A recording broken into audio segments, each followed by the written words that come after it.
भगवान श्री कृष्ण को नमस्कार करते हुए आप सभी का Anant academy of mathematics Gurugram में स्वागत है। मैं योगेश्वर आज आपको कराऊंगा बहुत ही important example. Discuss the convergence of the beta function, जो कि आपके रियल एनालिसिस की बुक है, चैप्टर 2 है, बीएससी 5th सेमेस्टर में आता है। सबसे पहले तो ये देखिए कि जो बीटा फंक्शन है वो होता क्या है। एक्चुअली ये वैसे तो ये बीएससी 6th सेमेस्टर की बुक में आएगा, लेकिन यहाँ पर सिर्फ इसका यूज है थोड़ा सा। Show that 0 to 1 x power m minus 1 into 1 minus x power n minus 1 dx exist if and only if m n are both positive. यानी कि ये जो m और n की वैल्यू है, अगर ये दोनों पॉजिटिव होती हैं तभी आपका बीटा फंक्शन कन्वर्जेंट होगा, अदरवाइज डाइवर्जेंट होगा। Let I is equal to 0 to 1 x power m minus 1 bracket 1 minus x की पावर n माइनस 1। सबसे पहले तो इसको एक I से डिनोट किया। फिर हम पावर की कंडीशन देखेंगे कि the integral I is proper if m is greater then 1 and n is greater then 1। इसका मतलब क्या है वो समझिए। देखिए जो x की पावर है वो m माइनस 1 है और 1 माइनस एक्स की पावर भी n माइनस 1 है। लिमिट 0 to 1 है। अगर मान लो m माइनस 1 पॉजिटिव है, यानी कि ग्रेटर देन इक्वल टू 0, और n माइनस 1 भी ग्रेटर देन इक्वल टू 0 है, तो इसका मतलब जो पावर है वो पॉजिटिव रहेंगी। पॉजिटिव रहने की वजह से ये डिनोमिनेटर में जाएगा नहीं। डिनोमिनेटर में नहीं जाने की वजह से चाहे मैं इसमें 0 पुट करूँ, चाहे 1 पुट करूँ, या कोई भी बीच की वैल्यू पुट करूँ, ये पूरा क्या रहेगा, डिफाइन रहेगा। इस वजह से ये कन्वर्जेंट हो जाएगा, क्योंकि वो बन जाएगा प्रॉपर इंटीग्रल। और यहाँ से कंडीशन ये निकल जाएगी कि भाई m is greater than equal to 1 और n is greater than equal to 1। क्योंकि अगर 1 के इक्वल हो भी जाता तो भी x की पावर 0 1, 1 माइनस एक्स की पावर 0 वो भी 1, और 1 का इंटीग्रेशन निकाल करके वैल्यू निकालोगे तो फाइनाइट वैल्यू आएगी। अब अगर मान लो ये कंडीशन आ जाती है कि m लेस देन 1 है और n आपका दोनों ही आपके पास क्या है, लेस देन 1। ठीक है, ये 1/1 भी हो सकते हैं, एक साथ भी हो सकते हैं। लेकिन अगर m लेस देन 1 है तो ये डिनोमिनेटर में चला जाएगा और ये नॉट डिफाइंड हो जाएगा। ठीक है, तो इसका मतलब वो बन जाएगा improper integral of second kind. Limit finite है, लेकिन डिनोमिनेटर में जाने की वजह से x की वैल्यू 0 पुट करने पर 1/0 नॉट डिफाइंड हो जाएगा, इसलिए क्या कहलाएगा, improper integral of second kind. ठीक है, तो ऐसे केस में हम इसको ब्रेक करेंगे। अब देखो इन्होंने कैसे ब्रेक किया। 0 से 1/2 प्लस 1/2 से 1, यानी कि जो लिमिट है 0 to 1 उसको ब्रेक कर दिया 0 to 1/2 एंड 1/2 से 1। दो अलग अलग कंडीशंस लिख दी। इसको I1 माना और सेकंड वाले केस को I2 माना। पहले हम I1 की कन्वर्जेंस को चेक करेंगे। I1 is equal to 0 to 1/2 x power m minus 1 bracket में 1 माइनस एक्स की power n minus 1 dx at x is equal to 0 when m is less than 1। यानी कि जब m लेस देन 1 हो तो 0 से 1/2 लिमिट वाला हम केस लेकर के चलेंगे। अब हम इसको कैसे लिख सकते हैं, देखो fx ये है, m अगर लेस देन 1 है तो इसका ओवरऑल जो कंडीशन है वो नेगेटिव आएगी, पावर आएगी नेगेटिव। नेगेटिव को पॉजिटिव करने के लिए इसको 1/x लिख देंगे और 1 पॉजिटिव हो जाएगा, m नेगेटिव हो जाएगा तो 1 माइनस m, और ये आपका बन जाएगा fx। Here 0 is the only point of infinite discontinuity, क्योंकि जैसे ही मैं x की वैल्यू 0 पुट करूंगा तो ये वैल्यू की वजह से क्या हो जाएगा, वो नॉट डिफाइंड। इसलिए 1/x पावर 1 माइनस m को हम gx लेंगे। ये हमने gx लिया। फिर जो fx है उसको हम gx से डिवाइड करेंगे। अब देखिए fx क्या है आपके पास और gx क्या है। fx divided by gx is equal to x की power n minus 1 upon 1 minus x की पावर n माइनस 1।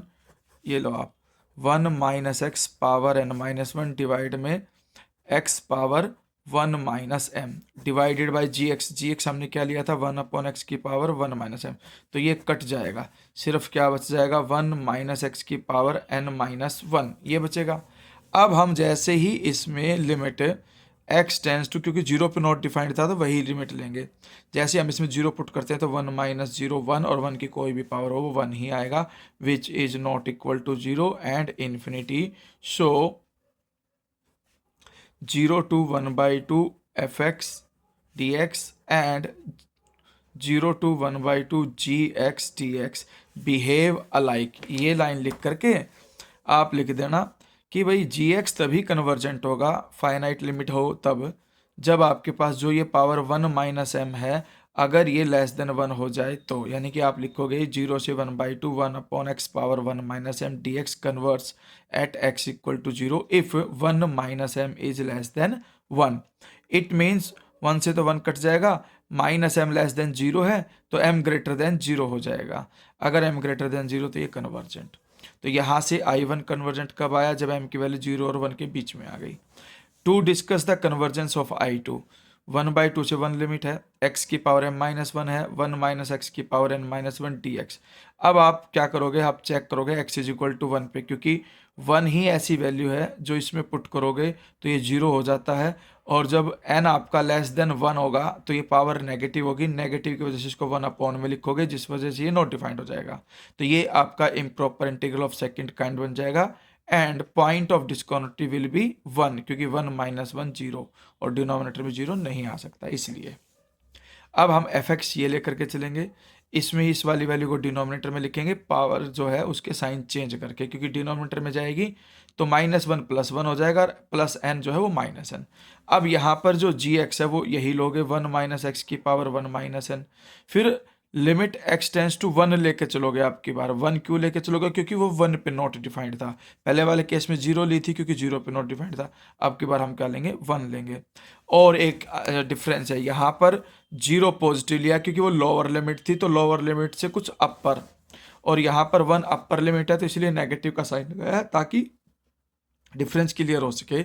फिर fx अपॉन gx, ये fx है, इसको gx से डिवाइड करोगे, डिनोमिनेटर कट जाएगा, x की पावर m-1 बचेगी, x को 1 पुट करते वैल्यू 1 आ जाएगी, which is finite and non zero. So I2 and 1/2, यानी कि जो आपका 1/2 से 1 fx एंड 1/2 से 1 gx है वो कन्वर्ज और डाइवर्ज टुगेदर करेगा, सेम बिहेव करेंगे कंपैरिजन टेस्ट से। और आपके पास 1/2 से 1 gx dx जो है, जो कि ये वैल्यू है, वो तभी कन्वर्ज करेगी जब आपका क्या हो, 1 - n, यानी कि जो पावर है n-1 वो क्या हो, लेस देन 1 हो। और यहाँ से 1 से 1 cancel, -n less than 0, it means n greater than 0। जब नेगेटिव उधर जाता है तो साइन बीच का ये बदल जाता है, n ग्रेटर देन 0 हो जाएगा। I2 converges at 1 if n is greater than 0 less than 1। तो आपके पास ये कंडीशन है कि भाई जब आपके पास m और n दोनों ही पॉजिटिव आ जाएं, क्योंकि ग्रेटर देन इक्वल टू 1 के लिए तो ऑलरेडी कन्वर्जेंट था ही, 0 से 1 के लिए भी आपका कन्वर्जेंट आ गया, और दोनों के दोनों ही 0 से 1 के बीच में होंगे तो ही वो कन्वर्जेंट होंगे। तो आपको लास्ट लाइन ये लिख देनी है, therefore from 1 the integral I is convergent if and only if m greater than 0 less than 1 and n greater than 0 less than 1. Also it is proper integral for m greater than equal to 1 and n greater than equal to 1. So I is convergent if m and n are both positive, क्योंकि 1 के बाद वाली condition की वो already convergent था ही। तो जैसे कि अब यहाँ पे एक एग्जांपल दे दिया बीटा से related, test the convergence of 0 to 1x power n 1 - x dx। अब इसको बीटा की फॉर्म में कन्वर्ट करते हैं, xn 1 - x को न्यूमरेटर में लेके जाओ, -1 हो गया। अब ये जो n है इसको आप लिखो n + 1 - 1, और जो -1 उसको लिखो 0 - 1। तो यहाँ से ये आ गया m और 0 n आ गया। अगर ये दोनों पॉजिटिव वैल्यू है तो ही क्या होगा, ये कन्वर्जेंट होगा। तो आप यहाँ पर देखिए n + 1, 0, यहाँ पर जो वैल्यू आई वो आपके पास 0 के इक्वल आ गई, जबकि m और n दोनों ही क्या होने चाहिए थे, ग्रेटर देन 0। ग्रेटर देन 0 होंगे तो ही कन्वर्जेंट होगा, इक्वल टू 0 है तो भी डाइवर्जेंट। ओके।